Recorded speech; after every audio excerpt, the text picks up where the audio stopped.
2015 Jeep Grand Cherokee. You got a check engine light, P0456.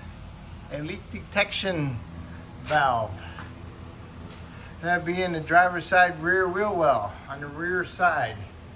So what you want to do is remove is, there's an 8 here and there's a 10 up here somewhere. But you need to remove the couple clips on this side to remove the wheel well skirt. So this is all you need to do is just pull it down that far, and it's right there. So what you need to do is go ahead and push it in the clip, pull the connector off, pull the vapor line off. Oops, dropped my light. And then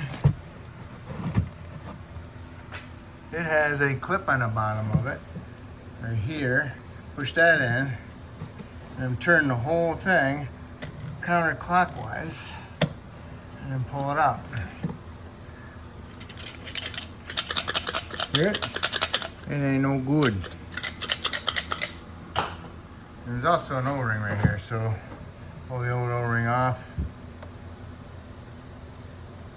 And then get your new one, put your new O-ring up in there with some lube on it, and then push your new one in. See how they got the I don't know what you call those, the little squares sitting there. You gotta line them up and you gotta turn it clockwise, and then that little thing ramps up and clips onto there. Okay?